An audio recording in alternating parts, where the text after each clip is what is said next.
Welcome back to another episode of Estate Planning Nightmares and How to Avoid Them. This is the show that highlights the crucial importance of estate planning and why it's something that everyone really needs to prioritize. We also dive into the unfortunate consequences that arise far too often when people don't plan ahead. I'm your host, Jon Braddock, author of Click Here When I Die, and founder of My Life and Wishes, the Legacy Vault, an online planning and document storage solution created to make things easier for those you love. Today, I'm honored to have as my special guest, Paul Deloughery. Paul is a seasoned estate planning and probate litigation attorney with over 25 years of experience, committed to providing personalized and effective legal representation to clients throughout Arizona. He holds a Bachelor of Arts and a Bachelor of Science from Indiana University, Bloomington, and earned his Juris Doctorate from the Iowa College of Law.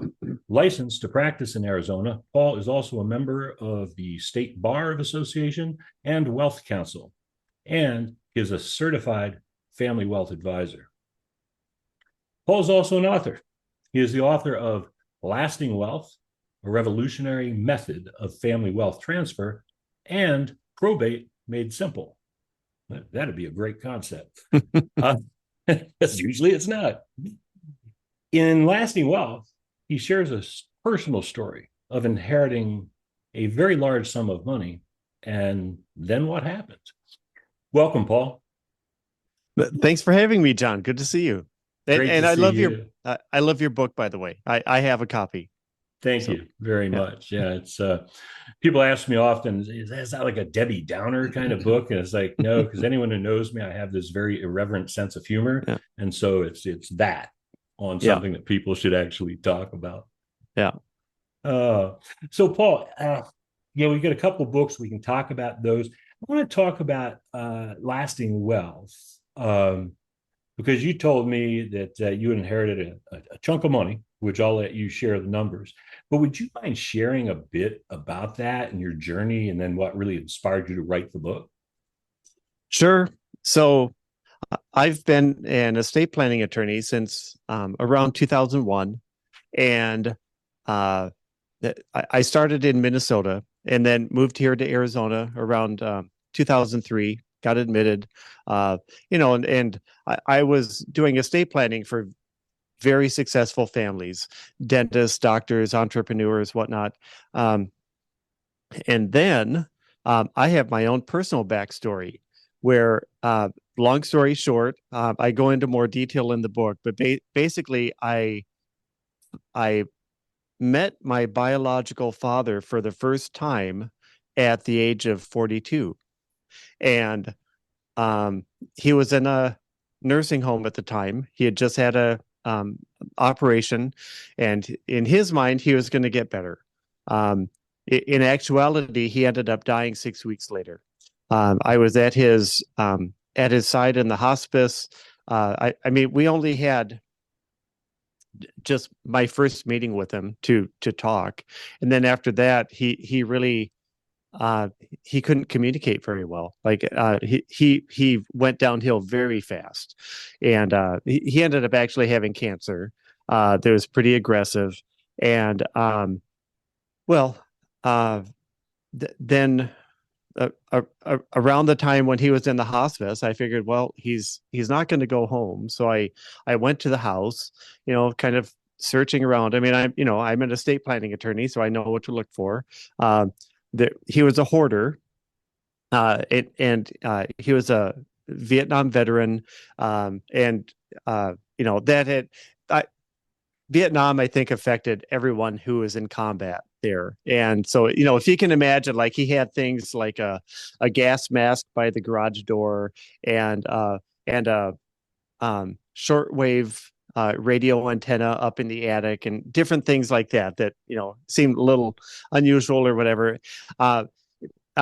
He had a desk also with a fairly new, enormous computer on it, and a printer.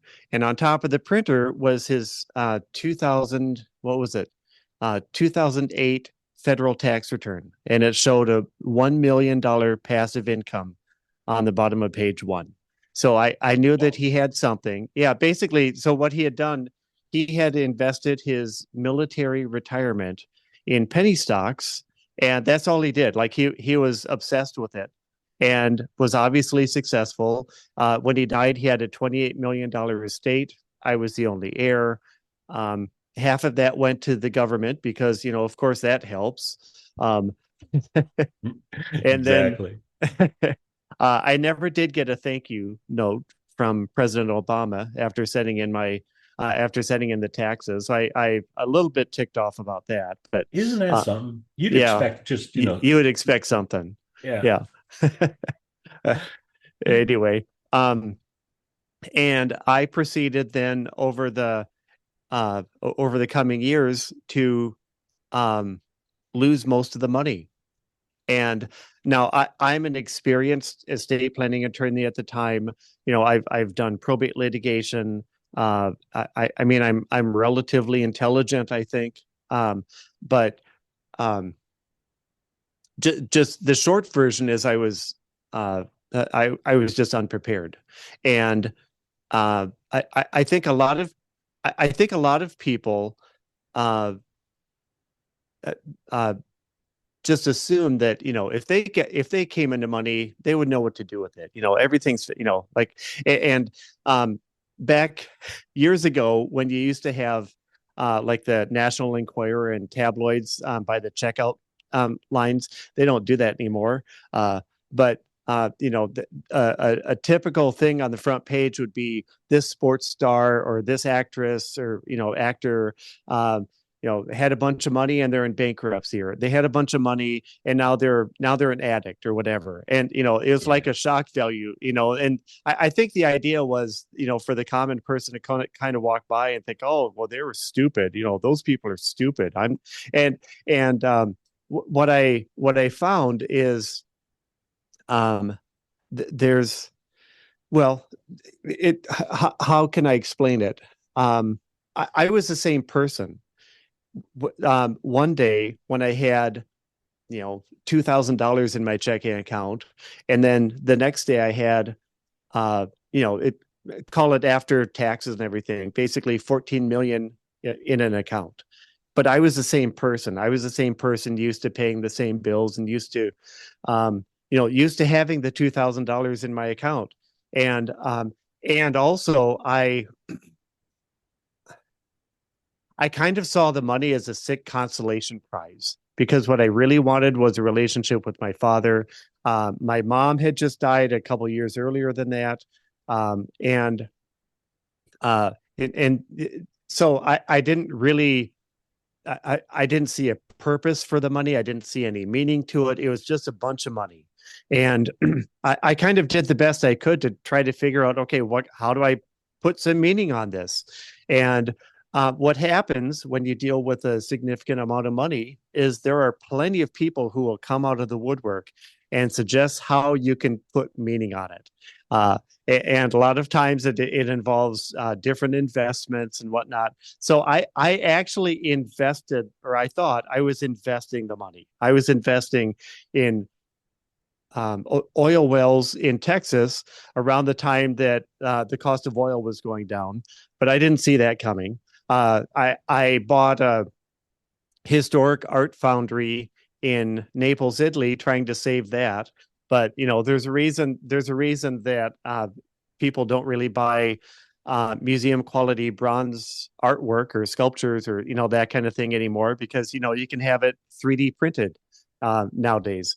And so anyway, I mean, I don't want to sound harebrained because but they were looking back at it, they were bad investments. And that what I've here, let me kind of tie it together. So there were bad investments. I lost a bunch of money.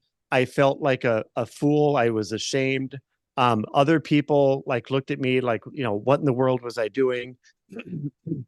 And it was hard for me to, I guess, explain that, because everyone else's perspective is, if I got money, I would do this and I would do that and all this kind of stuff, which may or may not be true. But statistically, most people who come into an inheritance don't keep it. And that actually makes sense if you think about it just a little bit. Otherwise, if most people who came into an inheritance kept it and grew it, everyone on earth would be billionaires, right? I mean, Right. over the course of time, everyone would keep inheriting and growing it and inheriting and growing it, and like all of us would have mansions. And but that's just it's not the reality. And so there's a um in the process, I had to do a lot of soul searching.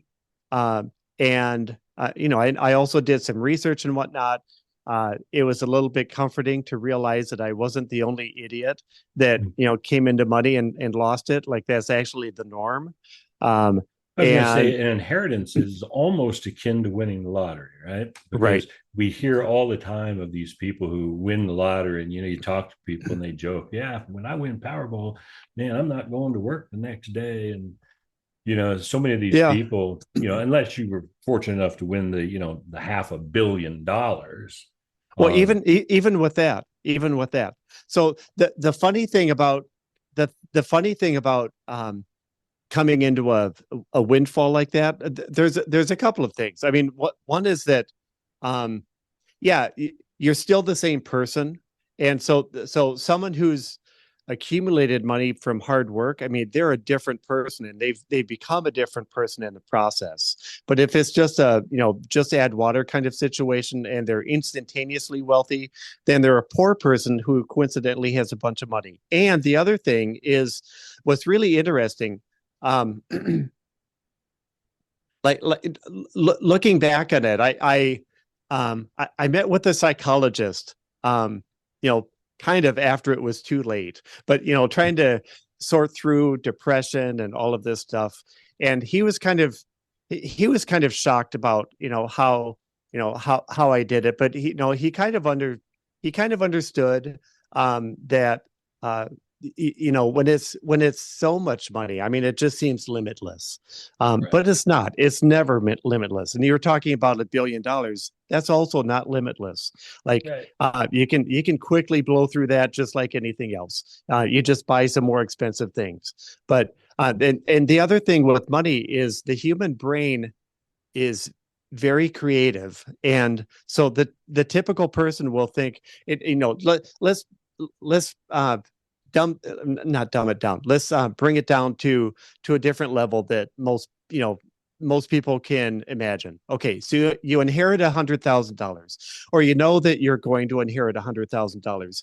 What your brain does is you think, oh well, I can put an addition on the house for $100,000. I can send all my kids to college for $100,000. I can start a new business, and I can retire to Tahiti. And in their brain, they think that they can do all four of those things, but there's only $100,000, and so they start spending and spending, and not never really realize that you can't actually do all of that stuff. Yeah, yeah, it does. It's interesting because it does. The more you explain it, it almost seems to just be a recurring theme of people who get some kind of a financial windfall, whatever it is, Right. and then just being unprepared Yeah. or mishandling it. And then what I love about what you do is, you help organize the person, so that the next of kin, the loved ones, are more prepared. But what I've also noticed, and I just want to kind of put a bug in people's ear about this. Um, what's really important is to have, is to pass on more of the values, or like something that's more foundational than even just documentation. And this really, really important. So, and I've been doing probate litigation now for over 20 years. uh, and I tell people, I've noticed almost no correlation between having all your documents in place and whether the family is going to, blow up in arguments and start suing each other. Almost no correlation. You can have a will, family fights. You can have no will, family fights, or they don't fight. And so what's the relationship? The relationship, frankly, has to do with, well, there's a couple of things. I mean, if there's anyone in the family with addiction or abuse or like psychological stuff like that, you're much more likely to have issues. And then the other thing is just having, if the family has common values or, some kind of shared understanding about the meaning to the money or how they're going to resolve differences, just some common ways of interacting like that. You can have documents or not have documents, or be signed up with your programmer. I mean, well, your program does more than what I'm talking about. You help them make sure that they can actually find things, which is great. But I'm talking about like if there's a will or uh, it, having a will or not having a will. I mean, it's always good to have the legal documents. I do estate planning. It would be it would be bad for me to say you don't have to have a will, but so have that. But what's even more important is just talking, having that communication, like having regular dinners with your kids, having get-togethers, and even if your kids are ostracized or like your daughter-in-law hates you or something like that, just try and you don't have to fix it. Okay, you don't have to fix it. Your daughter-in-law may still hate you, but just by showing the effort of trying and establishing that, I mean, it goes a huge long way. Yeah, you're so spot on because, obviously I talk with hundreds and hundreds of attorneys and people who have been through these situations. And a very common theme is families don't agree. They fight. And, Michelle and I had 6 children between us. And, raising those children, I can tell you this: we could never agree on what to eat for dinner, what movie to watch, or anything else. And the kids used to fight. And so just because they are now adults, and when I die, doesn't mean they're not going to fight. And they certainly aren't going to agree when it comes to whether it's 100,000 or 100 million on how that should be, broken up. And so the one thing I encourage our users of our platform to do is we have a section there called the Video Vault, and it's a place you can record loving messages to your kids after the fact and those kind of things, or they record an ethical will, right? Family values and those I kind love of that. things. I love that. And what I think is so important is because even though if they've got their documents and they use a platform like the Legacy Vault, and they can find things, they're still going to disagree. So by putting a video in there saying, guys, the legal documents were my wishes for how things would be divided up. This is the roadmap to that. And so if you can do me one last favor, at the end of the day is, get along, right? And, maybe they'll fight a little less. We had family members fighting over a pair of binoculars. I kid you not. Oh, for sure. Oh, for sure. Yeah. So anyway, things have sentimental meaning to people, and we have to understand that. So awesome. Okay. Well, a couple other things you and I had chatted, briefly about. I've heard of situations where I like to say the perils of getting really old. I've heard of situations where, someone convinces, an elderly person to make some last changes to their estate documents. Can you, visit with us about that, kind of address that nightmare scenario and what the aftermath of that is like? It's just really difficult. And okay, so for the listeners or the viewers, just explaining what we're talking about. Okay, I have I always have a number of situations like this going at any one time.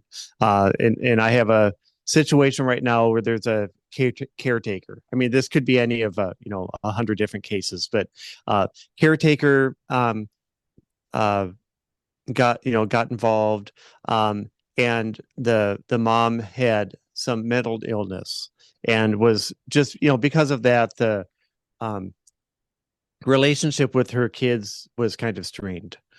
And the caretaker, of course, is getting paid, so she's going to do whatever it takes to make this person happy. And because she was making the mom happy, mom decided to start giving her increasingly more and more in the will and the trust, and then took the house out of the trust and had a beneficiary deed go to the caretaker, and then that wasn't even good enough, and then like actually deeded the property, like anyway, like it was kind of like Wow. just one after another, making like really making sure that the caretaker got this property. Now, who was involved? I mean, that's a whole different thing. We think there was undue influence involved, but proving that is extremely difficult. There can be in Arizona, there's a presumption, and I think this is a majority rule around the country, that there's a presumption of undue influence if the person benefiting was involved in, procuring the documents or having the documents signed. So that certainly makes it easier. But if you don't have that, like in this one situation I'm talking about, the person went and saw an attorney. Now, I think the caretaker drove her to see the attorney, so she was involved, but it's still kind of a gray area. Do we have a presumption of undue influence, or do we have the burden of proving undue influence, and how do we do that? And I mean, yes, there was some secrecy involved, but it was also a recorded document. How do you keep a recorded document? How can we claim that a recorded document was secret because it was open for all the public to see? And anyway, so it just gets really complicated. And in terms of how to prevent that, boy, it's a tricky thing. It's just a really tricky thing. And The then the families less to contest, right? Which, Yeah, it beyond probate and everything else, which is not an inexpensive proposition, nor is it a oh short proposition. yeah, Um, this just adds a tremendous amount more time to the right. process. Oh, time and money. And as a cynical lawyer, I called it the golden rule. He who has the gold makes the rules. So basically, yeah, the person who uh, unduly influenced the elder person and got all the money can now spend, you know, a oodle of money on lawyers to defend him or defend her. And then the family is stuck, trying to scrounge together their own money to get a lawyer to undo it. So yeah, it's extremely difficult. Um, and what's the solution?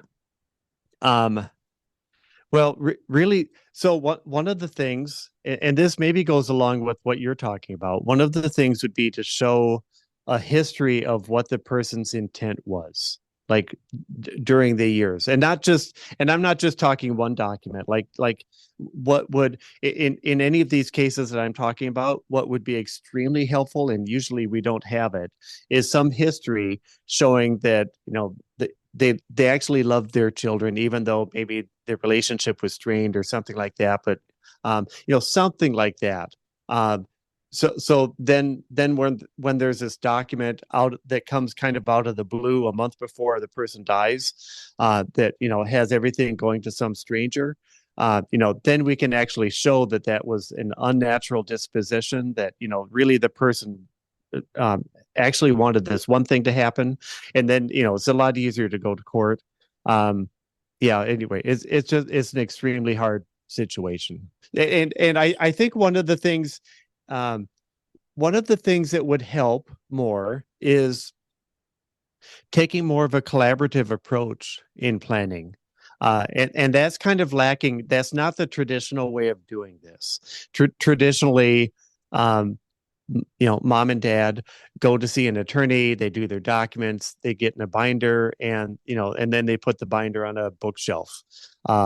and it sits there, or or they just keep it hidden, and the kids never find out about it until later on. Um, and if it can be done more collaboratively, I've seen that actually work. Where yes, there's that can help prevent some of this other stuff from happening. It's not a guarantee, but it can definitely help prevent it. Yeah. Let me ask this, and I don't know. It's probably not a thing, but it could be a thing.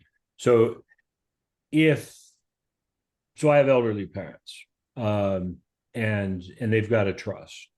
Is there any uh, protections to avoid having someone convince them to make a change to the trust? Is there almost like a trust protector, if you will?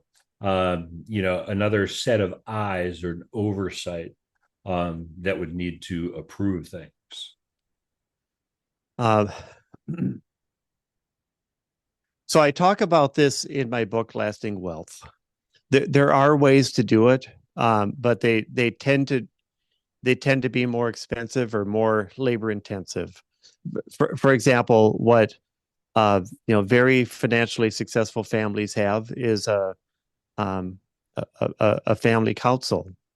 So, and the family council would be, pretty much all the adult members of the family, to get together, and it may or may not include the spouses. It may or may not include, grandchildren. So that's up to interpretation or whatever. But the council then. What you can do is actually integrate the family council into the documents where, uh, you know, obviously it makes it more awkward. I mean, for the for the parents, for the matriarch and patriarch, because usually they got the money because they're successful and they knew, they were in charge, in control. And here we're trying to like take that control away and have things run by a bureaucracy within the family, which usually goes against the grain of the typical person in this situation. Worse than trying to take the driver's license away from them. Yeah, but that kind of a thing can actually help though, and I've seen it. I've seen it work. If there's some way to have basically just checks and balances. You mentioned a trust protector. Trust protector is more like, I serve as trust protector of different people's trusts, and I view it more as me wanting to enforce or carry out my client's wishes. And but if my client is, like you say, wanting to give everything to the caretaker, that makes it difficult for me. What exactly am I supposed to do at that point? So Right. yeah. Yeah. So it's interesting. So no mystery out there. 50% of the population does not have an estate plan in place. And, obviously, as all of our listeners know, if you don't have a will or any kind of estate plan, you die intestate and probate is involved. And I talk to a lot of people and I ask them about their estate plan, and they tell me, yes, they have a will. And I ask them to describe what that does. And they actually describe what a trust would do, but they don't have a trust. They have a will. Yeah. Yeah. And so a will is great. It helps, give you that voice to direct where you want things to go, but you're still going to deal with probate, which I know from conversations with attorneys around the country. I spoke with in New York City the other day. It says it takes 2 years to get on the docket for probate. So, hey, families, if you think you're going to get that money anytime soon, you're not. And so I know probate can be expensive, long and drawn out process, and someone has to deal with it. You do. But you wrote a book called Probate Made Simple. That intrigues me. Can you tell me about the book and how you make probate simple? Well, I mean, we try to streamline it as much as possible. Now, I practice law in Arizona, so uh, the typical probate, actually, the court system expects the probate to be done within a year. So, we have a much more streamlined process here. But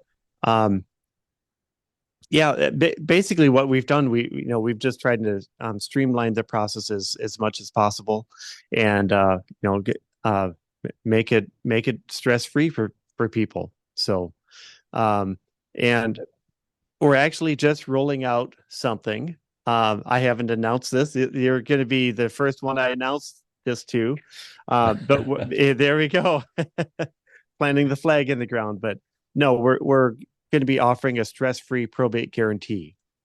So, Wow. yeah. I like guarantees. Yeah. Yeah. So anyway, um, so let's see what else to say about that. Well, I don't know. That's Yeah. basically so the book kind of just goes through what the courts, what to expect if you're in a probate and how long it takes and what you have to do and notice to creditors and paying taxes and all that kind of stuff. So trying to give as much information out there as possible, because I think a lot of people have this concept that they get appointed, they get access to the money, they can take it and be done. And then, anyway, what, as the attorney, then I'm stuck, trying to tell them, you still have to pay the taxes. There might be creditors. There might be disputes about interpreting what the will is, or, different other things like that. Like, anyway. And so, but it goes without fail. Like I send letters and I have phone calls and all this kind of stuff, telling people that no, there's actually this process. And in Arizona is pretty short. It's not 2 years like or 3 or whatever, like what you're talking about. It's really, really short. But you still have to, hold your horses and like just do some basic stuff. But yeah, I think a lot of people, they're just chomping at the bit to get that money, and and get access to it, and blow it, and because yeah, because anyway, so it's interesting.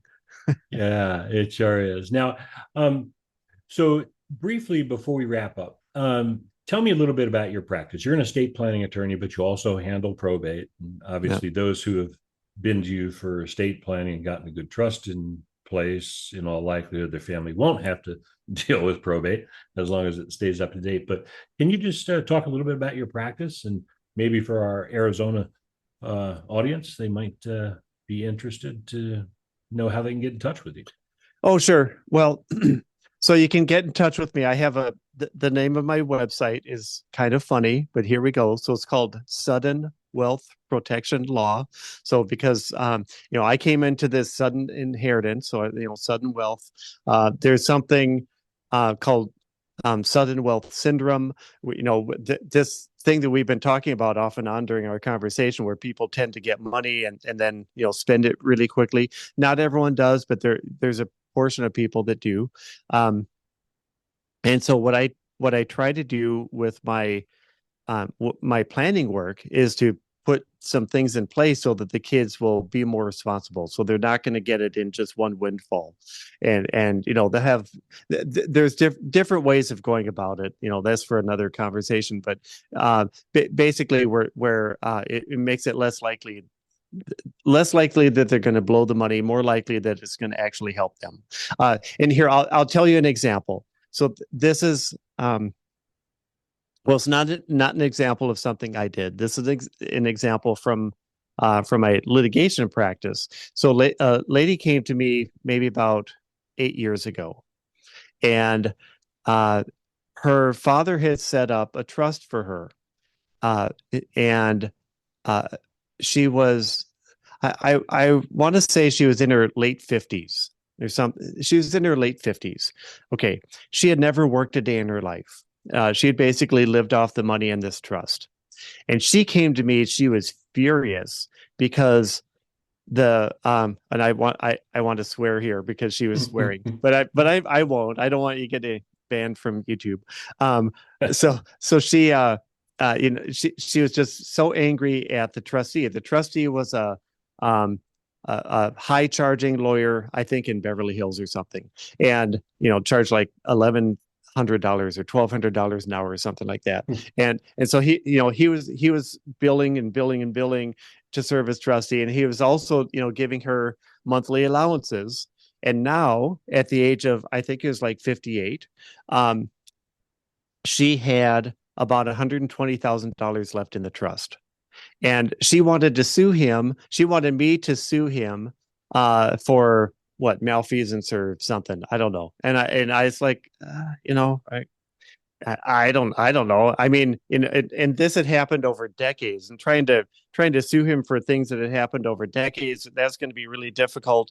And I tried to like give her the best advice I had, which is maybe go get an education so you can start to work at the age of 58.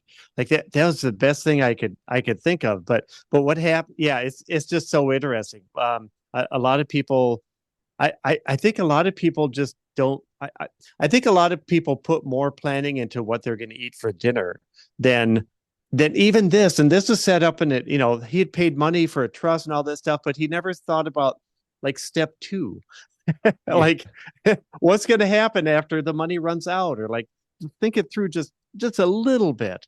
So anyway, it's just interesting. And I try to think through, I try to think that